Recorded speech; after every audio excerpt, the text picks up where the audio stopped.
smoke, thick, greasy, and smelling suspiciously like charred ribs. It drifted over the pristine permacrete walls of Outpost Delta, carrying the scent of rebellion right into the alien command center. They had cut the human cadets' rations 4 days ago. It was supposed to be a lesson in humility, a stark reminder of who controlled the supply lines. Instead, the hungry apes had simply looked at the hostile, toxic death world around them and saw a heavily stocked pantry. Hunger didn't start in the stomach. Felix learned that by the end of the second day. It started in the base of the skull, a dull, pulsing throb that spread down the neck and made the eyes feel like they were swelling inside their sockets. He stood before the automated dispensary in the barracks, staring at the small, rectangular slot. His standard-issue boots, caked in the grey, alkaline mud of the training yard, felt like they were filled with lead. He swiped his identification chit across the scanner. A sharp beep echoed in the sterile room. A red light flashed. Insufficient authorization. Ration denied. Felix didn't scream. He didn't punch the machine. He just leaned his forehead against the cold brushed steel of the dispenser. The metal was freezing. It offered a tiny, momentary distraction from the gnawing emptiness behind his ribs. Still locked? Wyatt's voice came from the lower bunk across the aisle. It sounded thin, raspy. Wyatt was a broad-shouldered kid from some agricultural dome on Mars, usually loud and full of unnecessary opinions. Now,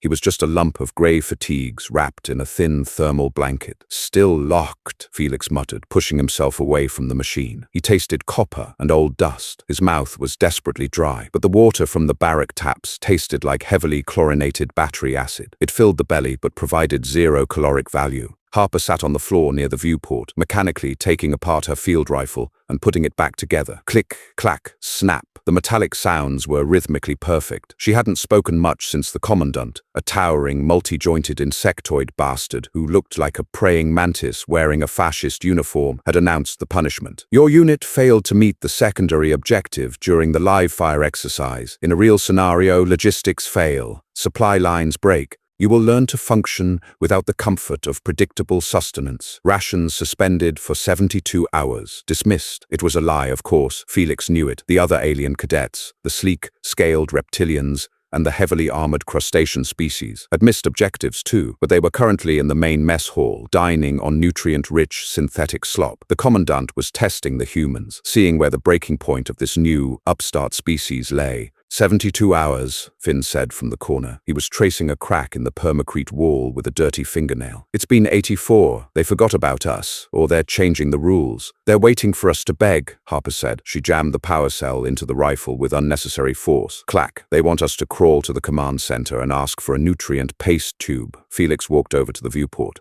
The glass was thick, polarized against the harsh glare of the system's blue-white sun. Outside, the training grounds of Outpost Delta stretched into a miserable horizon of jagged rocks, razor-sharp brush, and constant swirling mist. It was a miserable planet. The gravity was slightly heavier than Earth's, pulling at their exhausted muscles. The air smelled vaguely of sulfur, even through the atmospheric scrubbers. His stomach clenched violently. A spasm. He doubled over slightly, resting his hands on his knees, taking short, shallow breaths until the cramp passed. It was a pathetic display. He hated it. He hated the weakness. I'm not begging, Wyatt said quietly from the bunk. I'll eat my own boots first. Leather's synthetic, Finn chimed in, not looking away from the wall. Indigestible. You'd just get a bowel obstruction and die. Felix pressed his hand against his stomach. The hunger was evolving. It was no longer just an absence of food. It was a presence, a living, breathing entity inside him, demanding tribute. The military had trained them for sleep deprivation, for pain, for extreme temperatures. But this slow, creeping starvation was different. It eroded the veneer of discipline. He looked down at his hands. They were shaking, just a slight tremor in the fingers, but it was there. We need calories, Felix said, his voice dropping an octave.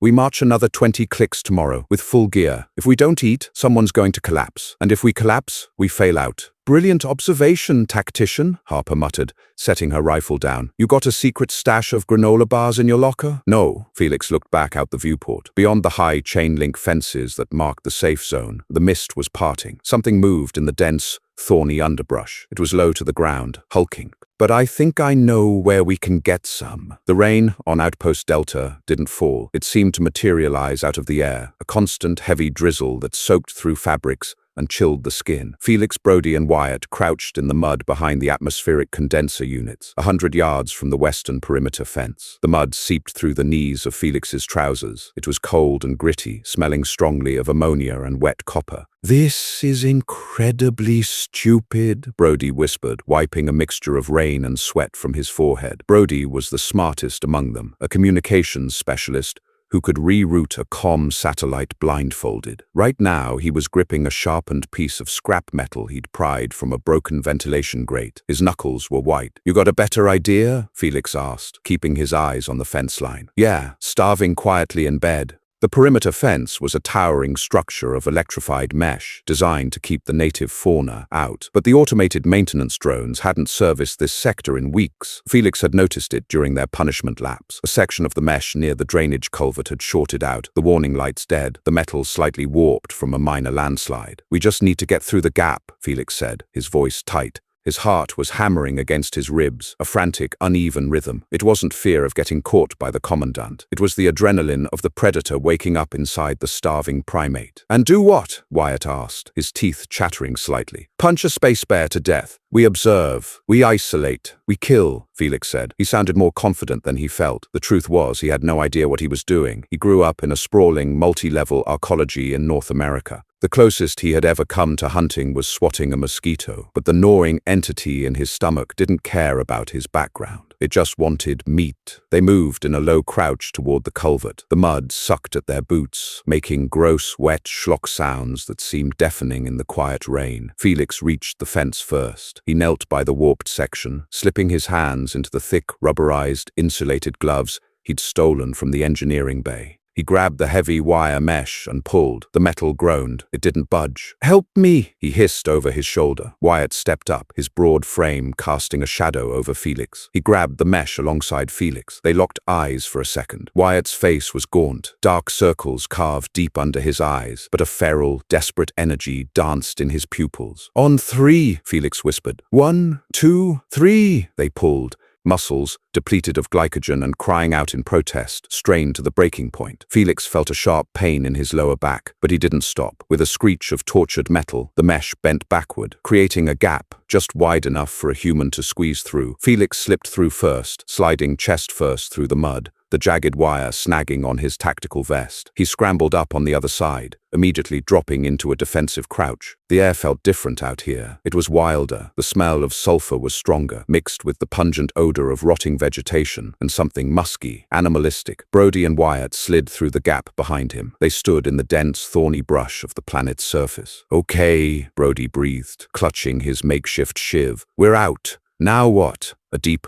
guttural snort answered him. Less than 30 yards away, partially obscured by the mist and the jagged rocks, a creature was foraging. It looked like a cross between a boar and a snapping turtle. It walked on 6 short, thick legs, its back covered in thick, dark, grey plating. It was rooting around in the dirt with a heavily tusked snout. It was massive, easily 300 pounds. Felix swallowed hard. His mouth was completely dry. "That," he pointed a trembling finger. "We eat that." "Are you insane?" Wyatt whispered, his eyes widening. "Look at the armor on that thing. My knife isn't going to pierce that. Under the chin," Felix said, recalling the brief xenobiology module they had slept through weeks ago. "The plates don't connect at the throat. It needs flexibility to root for tubers. We get under it." "Who's we?" Brody asked, taking a half step back. "I'll draw its attention," Felix said, the plan forming haphazardly in his desperate, hungry brain. "Wyatt, you flank left. Brody right. When it charges me, you hit it from the sides. Go for the joints. Try to flip it, or at least slow it down." It was a terrible plan. It was sloppy, completely uncoordinated, and entirely reliant on brute force they barely possessed. It lacked tactical elegance, but they were starving, and the creature smelled faintly, wonderfully like potential protein. "If I die out here," Wyatt muttered, gripping a heavy, rusted pipe he'd brought along. "I'm haunting your locker, Felix." "Just don't miss," Felix said. He stood up, stepping out from behind the cover of the rocks. He picked up a fist-sized stone from the mud. His hand was shaking so badly he almost dropped it. He squeezed his eyes shut for a fraction of a second, took a deep breath of the foul,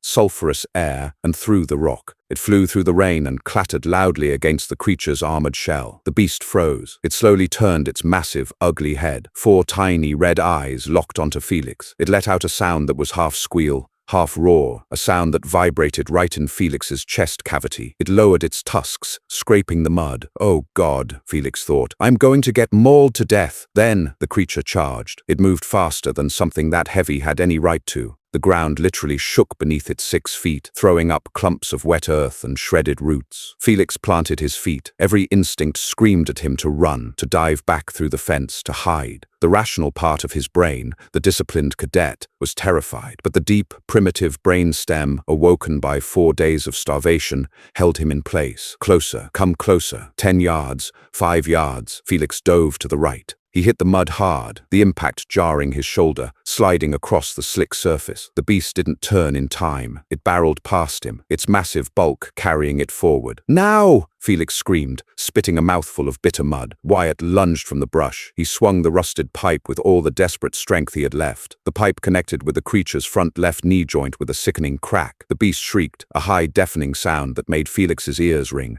Its leg buckled, and the massive animal crashed into the dirt, its momentum sending it sliding sideways. Brody was there instantly. He didn't hesitate. He leaped onto the creature's back, avoiding the sharp edges of the plating, and jammed his makeshift metal shiv into the soft tissue just behind its armored neck. The beast thrashed wildly. It threw Brody off like a ragdoll. Brody hit a nearby rock with a grunt, slumping to the ground. The creature scrambled, trying to right itself on its broken leg. Its tusks slashed blindly through the air, catching Wyatt's fatigue jacket and ripping it open, grazing the skin underneath. Wyatt scrambled back, swearing violently, tripping over his own boots. It was a chaotic, bloody mess. Nothing was clean. Felix scrambled to his feet. His combat knife, a standard 8-inch Durasteel blade, was in his hand. He didn't remember drawing it. He sprinted toward the thrashing beast. The creature lunged at him, jaws snapping. Felix sidestepped, slipping in the mud, and fell to his knees directly beside the beast's massive head. The smell of the animal was overpowering, musk, wet earth, and hot breath. It reared up, exposing the pale, unarmored flesh of its throat. Felix didn't think. He thrust the knife upward with both hands. The blade sank into the soft flesh. Warm, thick liquid erupted over Felix's hands, coating his wrists, splashing onto his face. It was hot. It smelled metallic and raw. The beast convulsed. Felix held on, his hands slipping on the blood-slick handle, pushing the blade deeper, twisting it the way they were taught in close-quarters combat. The creature let out a bubbling, wet sigh. Its heavy body shuddered once violently, and then went completely limp, collapsing onto the mud. Silence descended on the clearing, save for the patter of the rain and the harsh, ragged breathing of 3 human cadets. Felix stayed on his knees for a long moment, his hands still gripping the knife buried in the creature's throat. He was panting heavily. Blood, alien, dark, purple blood, dripped from his chin. His hands were coated in it. It was sticky and incredibly warm against the chill of the rain. He pulled the knife free. Is it dead? Brody croaked, pulling himself up from the mud, clutching his ribs. Felix nodded slowly. He looked down at his hands, at the massive carcass before him. A strange, alien feeling washed over him. The tremor in his fingers was gone. The gnawing ache in his stomach had been replaced by a fierce, burning anticipation. Yeah, Felix whispered. He wiped his bloody face with the back of his sleeve. It's dead. Wyatt limped over, staring at the beast. He looked at Felix, then down at the meat. A slow, almost manic grin spread across his filthy face. Good, Wyatt said, his voice dropping into a rough growl. Now, how the hell do we cook it? It took them an hour to drag the carcass back through the gap in the fence. They couldn't carry it. It was too heavy, and they were too weak. They hauled it through the mud inch by inch, straining, slipping, and cursing the entire way. By the time they dragged it behind the atmospheric condensers, completely out of sight of the main compound, they were practically crawling. Finn and Harper were waiting for them. Harper's eyes widened as she saw the sheer amount of meat they had brought back. Finn just started laughing, a quiet, breathless, borderline hysterical sound. You actually did it, Finn whispered, dropping to his knees beside the carcass. He reached out, his hand hovering over the dark plating. Don't admire it. Help me butcher it, Felix said. He was operating on pure adrenaline now. He felt hollow, lightheaded, but relentlessly focused. They didn't have cleavers or saws. They had combat knives and brute force. It was ugly work. They hacked through sinew and cracked joints, separating the heavy hindquarters and stripping away the thick protective plates. Their uniforms were ruined, stained dark purple and caked in mud. They smelled like abattoir workers. Fire, Harper said, suddenly, looking around the metal-plated yard. We need a fire. The condensers run hot, but not hot enough to cook this. "We can't build a fire out here," Brody said, wiping blood from his cheek. "The drones will spot the thermal bloom. The commandant will have a squad here in 3 minutes." Felix stopped cutting. He looked at the massive chunks of raw meat piled on the permacrete. He looked at his fellow cadets, starving, bloody, desperate, their eyes reflecting a primal hunger that the sterile military academy had tried and failed to erase. "Let them," Felix said softly. Harper paused. "What? Let them see the thermal bloom?" Felix said, his voice hardening. He looked up at the towering spire of the command center in the distance, a sleek, arrogant needle piercing the gray sky. "They wanted to see how we handle broken supply lines. They wanted to see us crawl." Felix grabbed a jagged piece of the creature's armor and threw it aside. "We're not hiding," Felix stated. He turned to Finn. "Get into the maintenance shed. Strip the heavy-duty power cables.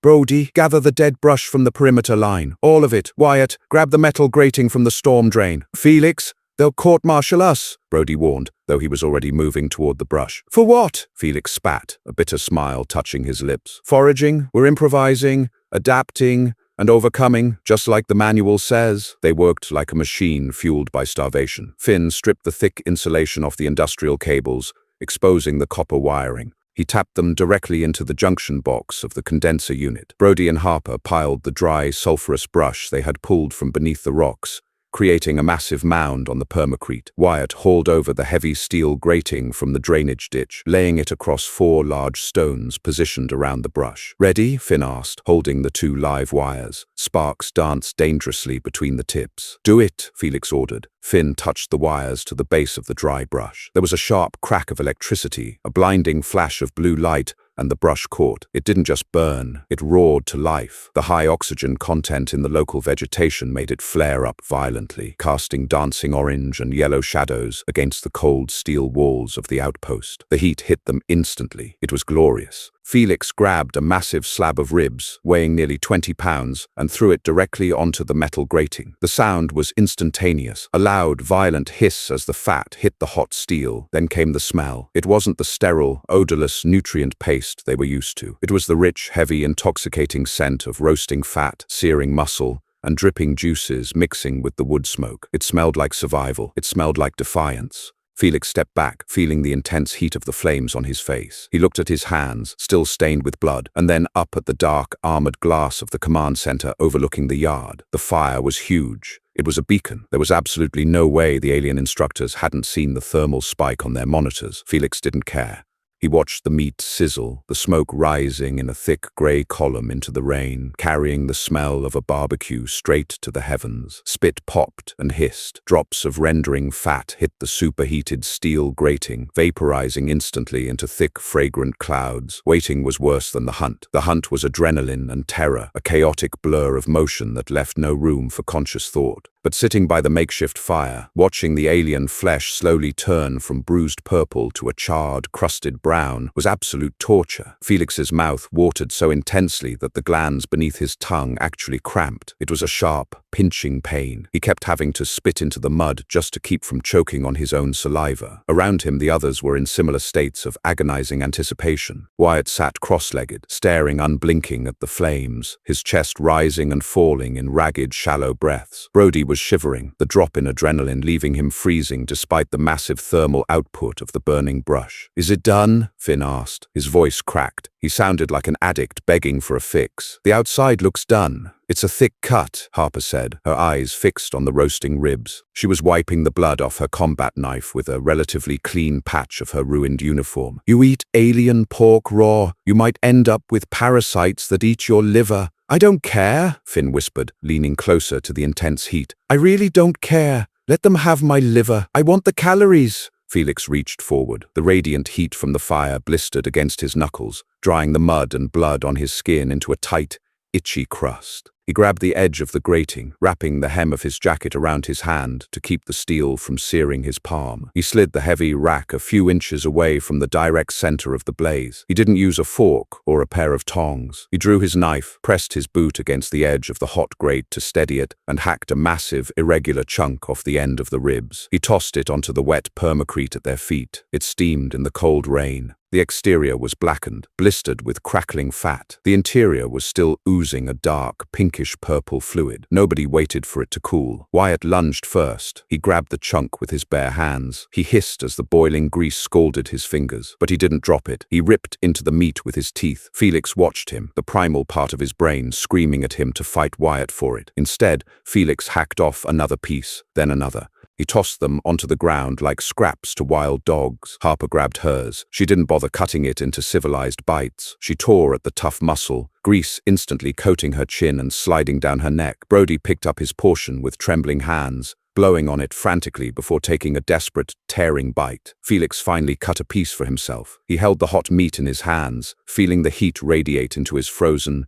aching joints. He took a bite. It was incredible. It was heavily gamey, tasting strongly of iron, sulfur, and burning wood. The texture was terribly tough, the muscle fibers thick and stringy. It required intense, jaw-aching chewing to break down. It was the best thing Felix had ever tasted in his entire life. He swallowed the first bite half-chewed. It hit his empty stomach like a lead weight, warm and heavy. His body instantly reacted, sending a rush of endorphins so powerful it made him lightheaded. The hollow, gnawing entity behind his ribs let out a satisfied, exhausted sigh. For 10 minutes, there was no talking. The only sounds in the maintenance yard were the crackle of the fire, the steady hiss of the rain turning to steam against the hot metal, and the wet, animalistic sounds of chewing and swallowing. They ate like scavengers. They burned the roofs of their mouths. They swallowed pieces of gristle they couldn't chew. They were human, and they were finally eating. Then the klaxons started. Woo-oop! Woo-oop! Woo-oop! The harsh, mechanical wail of the base alarm cut through the white noise of the rain. Red strobe lights mounted on the towering atmospheric condensers began to spin,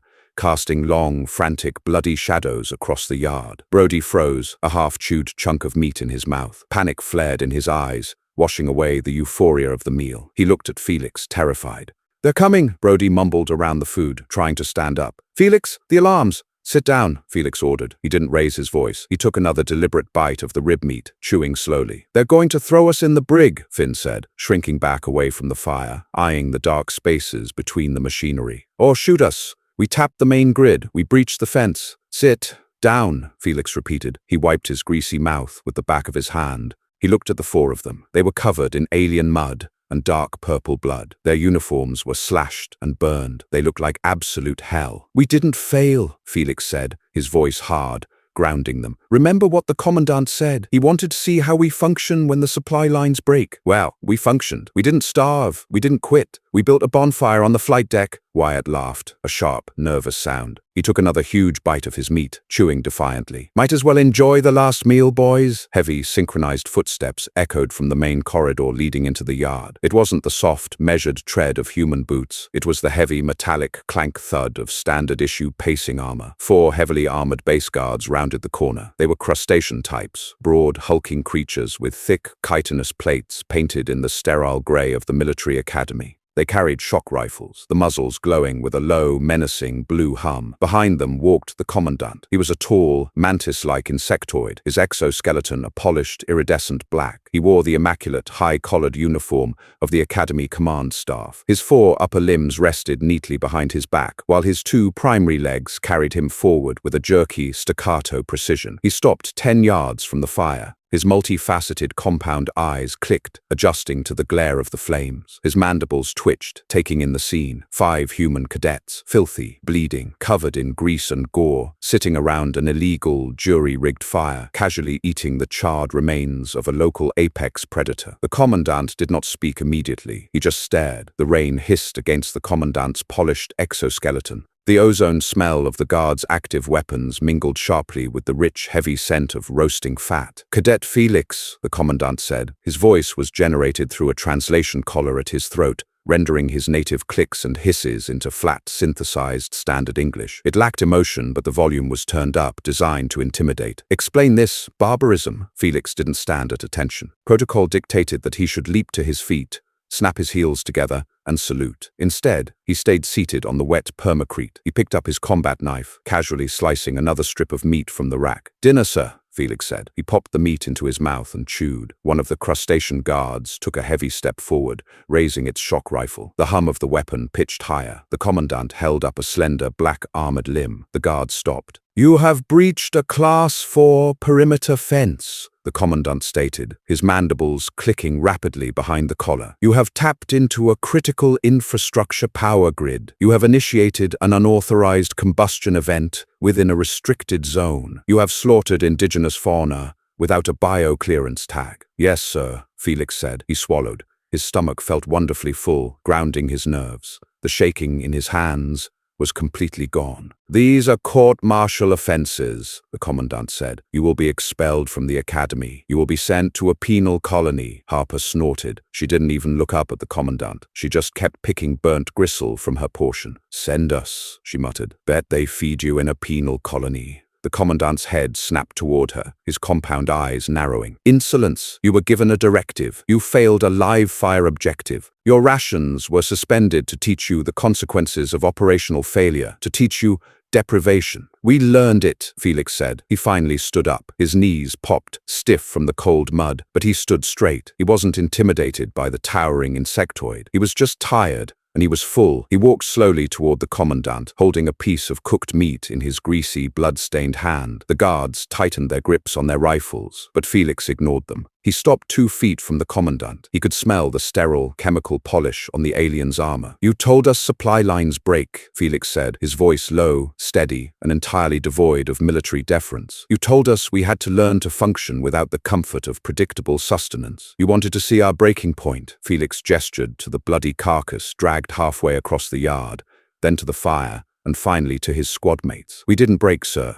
We adapted." The commandant stared down at him. "You acted like feral beasts. The reptilian cadets conserved their energy. They meditated. They slowed their metabolisms to endure the 72 hours. The crustacean units locked their armor joints and entered torpor. They suffered with dignity. We aren't reptiles. We aren't crustaceans," Felix said bluntly. "Humans don't do torpor. When we get hungry, we don't go to sleep. We go hunting." He held out the piece of meat. Grease dripped from it, splattering onto the pristine permacrete between the commandant's boots. "You want to know how humans handle broken supply lines?" Felix asked, his mouth twisting into a cynical, humorless smile. "We make our own. Try a piece, Commandant. It's tough, but the protein count is off the charts." The silence stretched. The crackle of the fire sounded deafening. The commandant looked at the meat. His mandibles flared out, a sign of deep, instinctual disgust. His species derived nutrients from sterile, synthesized liquid solutions. The very concept of tearing solid flesh from a dead creature and subjecting it to raw flame was abhorrent to him. He looked at Felix's eyes. He didn't see the broken, compliant cadet he expected. He saw something dangerous. He saw a predator that had just remembered it had teeth. The commandant slowly turned his head to survey the rest of the squad. Wyatt was grinning at him, picking his teeth with a splinter of bone. Harper was staring him down, her hand resting loosely on the hilt of her knife. Brody and Finn were quiet, but their eyes were clear, completely devoid of the dull glaze of starvation. They were heavily armed, highly trained, and entirely unbothered by the threat of expulsion. They had crossed a line, and they didn't care. "This violates established protocol," the commandant finally said, though the synthesized voice seemed to hesitate. "The training manual," Felix replied, remembering the exact text from page 412, states that in the event of total logistical failure, cadets are authorized to secure local calories by any means necessary to maintain combat readiness. It was a loophole, a massive, gaping loophole intended for desperate planetary survival scenarios, not for throwing a barbecue in the middle of a secure military installation. The commandant knew it. Felix knew it. "Your methods," the commandant clicked sharply, "are highly irregular. Our methods kept us combat ready," Felix countered. "Give us the 20-click march tomorrow, full gear. We'll beat the reptiles, we'll beat the crustaceans, because they're starving in their bunks right now, preserving their dignity. We're fueled up." The commandant stared at Felix for a long, calculating moment. The academy was designed to break the weak and mold the strong. But it was designed for alien psychologies. It was designed for species that understood their place in a logical hierarchy. Humans, it seemed, operated on a different spectrum entirely. They responded to discipline with spite and to starvation with extreme localized violence. The commandant slowly lowered his arm. He looked at the fire, at the butchered carcass, and back to Felix. "Extinguish that primitive blaze when you are finished," the commandant ordered, his tone flat and clean this yard. If I see a single drop of blood on this permacrete by morning rotation, you will all scrub the latrines with your toothbrushes until graduation." He didn't wait for a response. He turned sharply, his multi-jointed legs carrying him away. "Guards! Stand down! Return to posts!" The heavy, armored guards hesitated for a fraction of a second, entirely confused by the exchange, before lowering their rifles and marching out of the yard. Felix stood in the rain, watching them go. The adrenaline finally began to recede, leaving a deep, heavy exhaustion in its wake. He lowered the hand holding the meat. "Holy shit," Finn breathed from the shadows. "He actually backed down." "He didn't back down," Harper said, walking over and tossing a fresh piece of brush onto the fire, making it flare up again. "He just realized he doesn't have a protocol for dealing with us." Wyatt laughed, a deep, booming sound that echoed off the metal walls. He walked over and clapped Felix hard on the shoulder, nearly knocking him into the mud. "Good bluff, tactician," Wyatt grinned. "Now sit down. You're blocking the heat." Felix looked at the piece of meat in his hand. It was cold now. He ate it anyway. He walked back to the fire, sitting down on the wet ground alongside the others. The rain continued to fall, cold and miserable, but around the jury-rigged storm drain grill, it didn't matter. They smelled like smoke, blood, and burnt fat. They were entirely uncivilized, and they were going to pass this academy out of pure, stubborn, well-fed spite. Morning arrived like a punishment, bleeding through the perpetual mist in bruised shades of violet and gray. Sleep had been a myth. They spent the remaining hours of darkness scrubbing the permacrete yard on their hands and knees. The alien creature's blood possessed a high iron-copper content that oxidized rapidly, binding to the porous concrete like industrial epoxy. Brody had managed to steal a half-empty jug of caustic deck solvent from the janitorial closet. It smelled intensely of ammonia and singed nose hairs, but it cut through the grease. They used wire brushes until their knuckles bled, washing the slurry down the storm drain where the fire had burned just hours before. Felix leaned against the cold metal of his locker in the barracks, fighting a violent wave of nausea. The euphoria of the meal had completely vanished, replaced by the grim biological reality of processing 20 pounds of uninspected, charred alien fauna. His stomach felt like it was filled with wet cement. The dense foreign proteins were demanding massive amounts of energy and water to break down. He was sweating profusely, a cold, clammy film that clung to his skin under his fresh set of fatigues. "Meat sweats," Wyatt groaned from the lower bunk. He was pale, pressing a standard-issue canteen against his forehead. "I think my liver is trying to file a grievance." "Drink water," Harper commanded. She was meticulously adjusting the straps of her 60-pound rucksack. Her face was a mask of strained concentration, but she wasn't shaking anymore. The hollow, skeletal look that had claimed her cheeks yesterday was gone. "The meat is dense. It's pulling fluid from your tissues to digest. If you dehydrate on the march, your kidneys will shut down." Finn sat on the floor, lacing his boots with slow, deliberate movements. "I burped 10 minutes ago, and it tasted like battery acid and burnt hair, but my hands aren't shaking. I'll take it." "We move out in 10, Felix said, his voice gravelly. He pushed himself off the locker, forcing his shoulders back. Every joint ached. The bruises from his dive into the mud yesterday were blooming in ugly shades of yellow and black across his ribs. He hoisted his rucksack. The weight hit his shoulders with a brutal familiarity. It was heavy, but today his legs didn't buckle under it. The fuel was there, burning dirty and hot in his gut, but it was there. Out in the assembly yard, the atmosphere was morgue-like. The relentless drizzle had stopped, leaving behind a thick, suffocating humidity. Felix marched his squad into their designated grid square. He looked around. The contrast was staggering. To their left, the reptilian Zithari cadets were forming up. Normally, their emerald scales gleamed with a slick, healthy oil. Today, they looked ashen. Their scales were dry and flaking, their movements sluggish and uncoordinated. They had slowed their metabolisms to survive the 72-hour ration cut, slipping into a semi-comatose state. Waking up from it was clearly agonizing. Their slitted eyes were milky, and they leaned heavily on their rifles just to stay upright. To the right, the crustacean Karak units were faring worse. Their bulky, chitinous armor, usually a terrifying advantage in close-quarters combat, was now a prison. Torpor had drained the fluid from their hydraulic joints. Every time they stepped, their limbs emitted a high, painful screeching sound. Then came the commandant. He didn't walk. He glided across the elevated command platform, his black exoskeleton immaculate. He didn't use the translation collar's amplifier this time. He didn't need to. The silence in the yard was absolute. "The deprivation cycle is concluded," the commandant stated, his multifaceted eyes sweeping over the miserable rows of alien cadets. Before stopping, just for a second, on Felix's squad. Logistics have been restored. However, warfare does not wait for your digestive tracts to normalize. A soldier must fight through the transition. He pointed a slender, clawed limb toward the jagged mountain ridge dominating the northern horizon. 20 kilometers, full combat load. The terrain is graded Class 3 hazardous. You have exactly 4 hours to reach the summit checkpoint. Those who fail will be cycled back to basic training. Those who fall out will be left to the automated medical drones. The commandant paused, his mandibles twitching in what Felix was beginning to recognize as a sneer. "Move!" A harsh klaxon sounded. The march began not with a synchronized stomp, but with a chaotic, staggering shuffle. The Karak cadets lurched forward, their joints protesting loudly. The Zithari hissed, fighting the gravity that seemed to pull twice as hard on their cold-blooded muscles. Felix adjusted the sternum strap of his rucksack. He looked at Wyatt, whose face was still a pale, sweaty mess. "Set the pace," Felix told him. Wyatt managed a grim, terrible smile. With pleasure, they stepped off the permacrete and into the mud. Gravity was a relentless, vindictive bastard.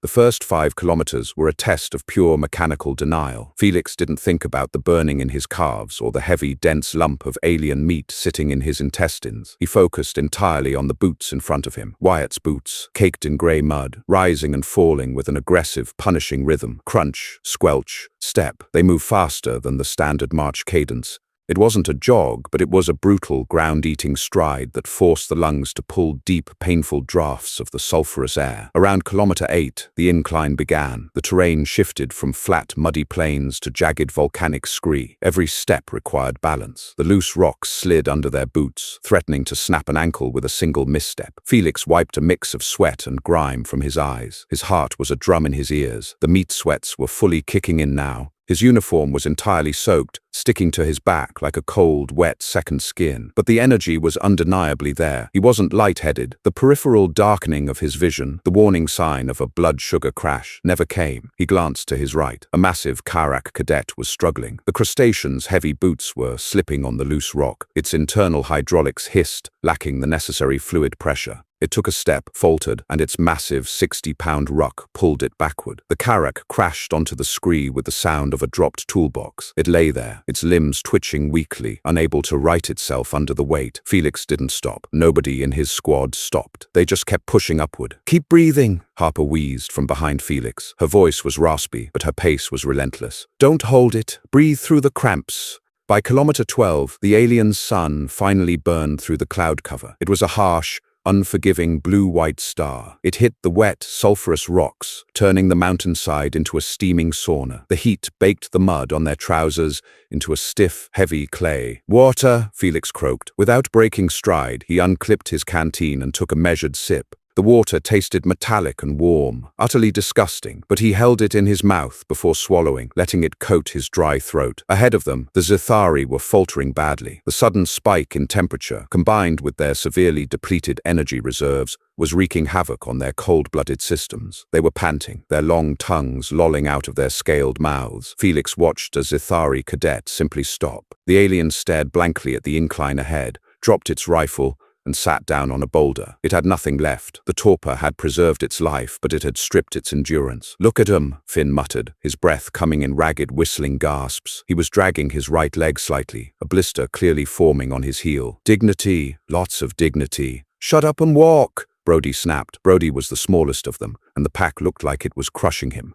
His face was a mask of pure agony, his knuckles white as he gripped his shoulder straps. But he didn't slow down. Kilometer 16. The pain became a physical place. Felix retreated into it. He stopped seeing the jagged rocks or the glaring sun. He just saw a tunnel of pure, spiteful momentum. The alien meat in his stomach had finally begun to yield its calories, flooding his system with a heavy, dirty energy. It felt like running a high-performance engine on unrefined crude oil. It was chaotic, loud and damaging, but it produced torque. "Almost there," Wyatt grunted. He stumbled on a sharp rock, pitching forward. Felix shot a hand out, grabbing the handle on the back of Wyatt's rucksack, hauling him upright before his knees hit the ground. The sudden exertion sent a sharp, stabbing cramp through Felix's side. He bit his lip so hard he tasted blood. "Thanks," Wyatt gasped, not looking back, just resuming the brutal pace. Kilometer 19, the final approach. The summit checkpoint was a flat plateau marked by 2 towering communication spires and a small,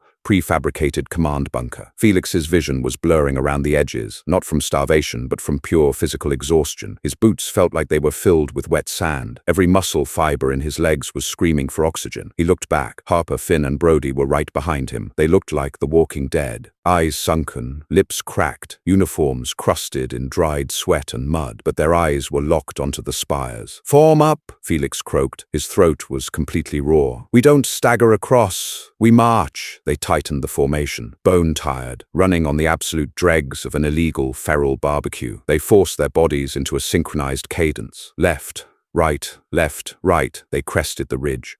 The plateau was empty, save for a few medical drones hovering near the perimeter, and the commandant who stood on the permacrete landing pad, his hands clasped behind his back. He was expecting the Zithari first, or the Karak, the genetically superior, disciplined alien soldiers. Instead, 5 filthy, stinking apes marched onto the pad. Felix brought them to a halt 10 yards from the commandant. The silence of the summit was broken only by the ragged, synchronized breathing of 5 human chests. "Squad Delta," Felix rasped, his voice barely more than a harsh whisper. 20 kilometers, all present." He didn't salute. He just stared the commandant dead in the multifaceted eyes. The commandant slowly looked past them, down the winding, jagged trail they had just conquered. There was no one else in sight. The nearest alien cadet was at least 2 kilometers behind, struggling in the heat. The commandant's mandibles clicked softly. He looked back at Felix. He noted the sweat, the shaking legs, the absolute ruin of their uniforms. He also noted the unbroken, defiant glare in their eyes. "You are early, cadet," the commandant said softly, the translation collar perfectly capturing the flat, begrudging reality of the statement. "We had a big breakfast, sir," Felix replied. Felix felt a sudden, violent lurch in his stomach. The crude oil engine misfired. He turned his head slightly and dry-heaved, spitting a thick string of bitter metallic bile onto the pristine permacrete of the landing pad. He wiped his mouth slowly with the back of his filthy glove. He looked back at the commandant, a dark, terrible smile cracking his dry lips. "Sir, medical bays, regardless of the species that designed them, always smelled the same. It was that sharp, chemical burn of industrial antiseptic, trying and failing to mask the underlying odor of organic failure." Felix lay flat on a rigid, heavily sanitized diagnostic bed. The synth skin covering the mattress was freezing against his bare back. Above him, a cluster of medical drones hovered like metal vultures, projecting a grid of pale blue light across his torso. The light swept up and down, reading the catastrophic state of his internal organs. His body was violently rejecting the victory. The crash had hit him 20 minutes after the commandant had dismissed them. The adrenaline evaporated, leaving behind a husk of shivering muscle and a gastrointestinal tract that felt like it was filled with broken glass. "Liver enzymes are operating at 400% of baseline," a sterile, automated voice announced from the medical console. "Renal distress detected, extreme sodium and heavy metal toxicity. Presence of foreign macroproteins causing severe intestinal inflammation." "Shut up," Felix rasped at the machine. He closed his eyes, pressing the heels of his hands against his temples. A dull, rhythmic thud echoed behind his eyes, a dehydration headache that felt like a nail being driven into his skull. Brody was in the bed next to him, hooked up to a thick, translucent IV tube, pumping a milky hydration fluid into his arm. Brody looked terrible. His skin was gray, and his lips were cracked and bleeding. But he was awake, staring at the ceiling with a lazy, drug-induced smile. "We beat them," Brody whispered, his voice slurred. "We beat the giant crabs. We beat the space lizards. We beat them all. You poisoned yourselves." The voice didn't come from the medical console. It came from the doorway. Felix opened his eyes and turned his head. The commandant stood at the entrance to the med bay, his tall, segmented frame completely blocking the corridor light. He walked in, his clawed feet clicking rhythmically against the polished floor tiles. He bypassed the hovering drones and stood directly over Felix's bed. "The medical readout is unambiguous," the commandant stated, his translation collar clipping the words into short, flat bursts. "You ingested raw, highly toxic biomatter. Your digestive system is currently cannibalizing its own lining to process the proteins. You are severely dehydrated. Your bodies are, by all metric definitions, failing." Felix shifted, wincing as a sharp cramp tore through his lower abdomen. He didn't break eye contact with the insectoid. "We marched 20 kilometers, Felix pointed out, his voice a hoarse croak. "We hit the checkpoint 4 hours ahead of the closest Zithari squad." "How are they doing, by the way?" The commandant's mandibles flared slightly, a gesture of extreme irritation. The Zithari are requiring thermal resuscitation. 3 of the Karak cadets suffered hydraulic joint ruptures and had to be airlifted. They will need weeks of synthetic fluid replacement. The alien leaned closer. The smell of his polished chitin, like bitter almonds and ozone, washed over Felix. They failed because their biology could not handle the sudden environmental shift combined with caloric deprivation, the commandant said. You succeeded because you bypassed the deprivation entirely. But look at the cost. You are incapacitated. I'll be on my feet by tomorrow, Felix said stubbornly. He knew it was a lie. He felt like he wouldn't be able to stand for a week. You are irrational, the commandant snapped, a rare spike of inflection bleeding through the translator. You willingly subjected yourselves to neurotoxins, parasites, and organ failure, simply to maintain a walking pace. We subjected ourselves to dinner, Wyatt groaned from the far corner of the room. He was curled on his side, clutching a molded plastic bucket. He had been vomiting alien bile for an hour, but his voice still held that thick, infuriating arrogance. And we won your stupid race. That's the problem with your training manual, Commandant. It's written for species that make sense. The commandant turned his massive head toward Wyatt, then back to Felix. You are persistence predators, the commandant said. It wasn't an insult. It was a clinical observation. I reviewed your evolutionary profile. You evolved on a death world where you compensated for a lack of natural armor and weapons by simply out-enduring your prey. You run things into the dirt. You eat whatever you find. You weaponize your own suffering. Felix swallowed dryly. Is there a point to this, sir? Or are you just here to read us our biology textbooks before you expel us for the fire? The commandant stood up to his full, towering height. His 4 upper limbs rested perfectly still against his abdomen. Expulsion is the penalty for failure, the commandant said coldly. You did not fail. You demonstrated a highly volatile, primitive, and biologically reckless solution to a logistical collapse. It is completely unscalable and deeply dangerous. The alien paused, the blue light from the medical drones reflecting off his multifaceted eyes. But it is undeniably effective. Your squad's time holds. You will remain in the med bay until your toxicity levels return to a tolerable baseline. Upon your release, you will report to the armory for standard live fire drills. He turned on his heel, his armored joints clicking perfectly. He paused at the door, looking back over his shoulder. And Cadet Felix, the commandant added, the maintenance drones have repaired the western perimeter fence. I have also updated the targeting parameters on the automated turrets. If you or your squad attempt to butcher local fauna inside the compound again, you will be fired upon. Are we clear? Felix managed a weak, exhausted smirk. Crystal, sir. The commandant stepped into the corridor, the heavy doors sliding shut behind him. Silence descended on the medbay, broken only by the soft, rhythmic hum of the diagnostic machines and Brody's shallow breathing. Finn, who was sitting on the edge of a bed, wrapping a compression bandage around his blistered foot, let out a long, shaky breath. Did he just praise us or threaten us? Both, Harper said. She was the only one fully sitting up, drinking from a cup of electrolyte slurry with a grimace. He's an instructor. It's his job. Felix let his head fall back against the freezing synth skin. His body was an absolute wreck. His liver ached, his muscles were twitching involuntarily, and he tasted blood every time he coughed. But as he stared up at the sterile ceiling, listening to the steady, stubborn heartbeats of his squad, he realized something. The deep, hollow ache in the back of his skull, the fear of washing out, the intimidation of the alien academy was completely gone. They had looked at the worst this planet, and this command structure could throw at them, and they had eaten it. Rain lashed against the heavy permacrete walls of Outpost Delta. It was day 6 of the heavy storm cycle, a miserable, unending deluge that turned the outer training grounds into a thick gray soup. Inside the main mess hall, the atmosphere was thick with humidity and the low, synthesized hum of 100 different species conversing. The hall was a massive, vaulted space, strictly divided by biological necessity. The Zithari sat under heavy heat lamps, consuming their pale, gelatinous nutrient blocks. The Karak occupied reinforced metal benches, drinking thick, mineral-rich slurries through specialized feeding tubes. In the far corner, near the reinforced atmospheric viewports,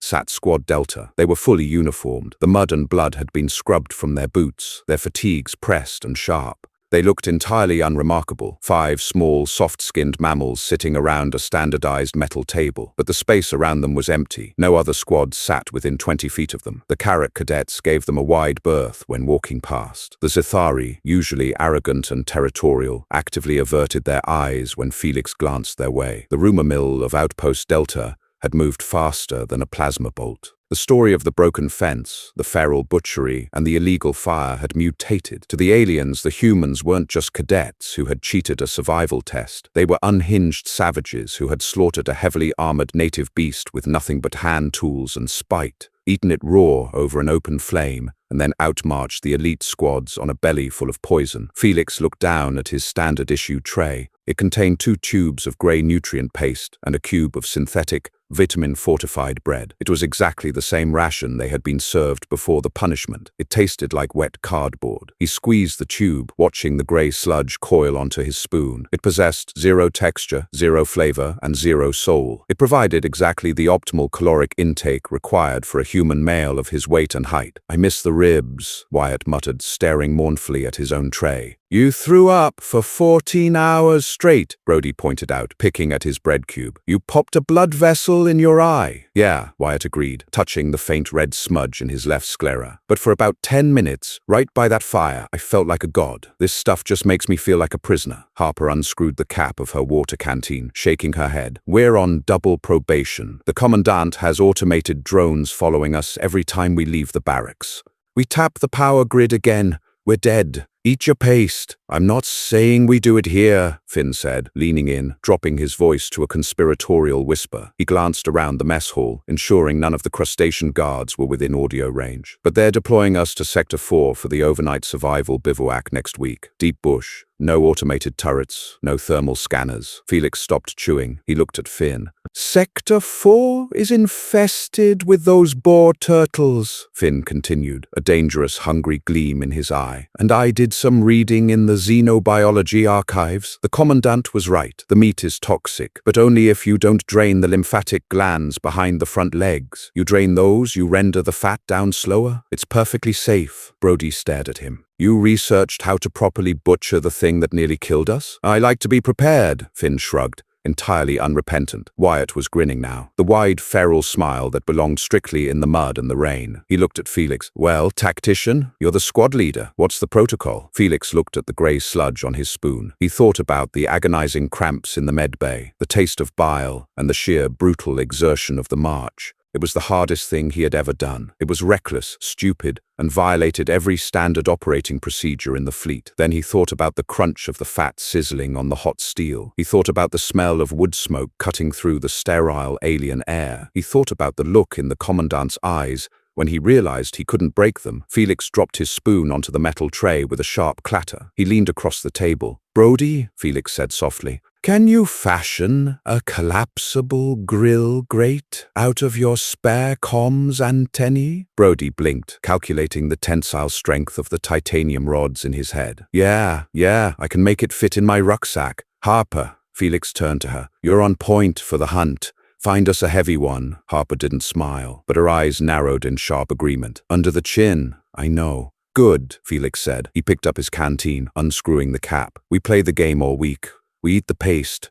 We march in formation. But when we hit Sector 4... He didn't need to finish the sentence. The tension at the table shifted. It wasn't the grim, hollow desperation of starvation anymore. It was the quiet, confident anticipation of the apex predator. They were human. The galaxy had tried to starve them, to break them, to put them in a neat, logical box alongside the cold-blooded and the armored. But humanity didn't belong in a box. Humanity belonged in the mud, with a knife in its hand and a fire burning bright against the darkness. Felix raised his plastic canteen. Wyatt, Harper, Finn, and Brody raised theirs, clinking the cheap plastic together in a quiet, unsanctioned toast. Days later, deep in the jagged, sulphurous valleys of Sector 4, out of sight of the commandant and the sterile command spires of Outpost Delta, a thick column of greasy, fragrant smoke rose into the alien sky, and the local fauna learned to run. If there's one lesson the galaxy needs to learn, it's this: never stand between a human and a hot meal. Stubbornness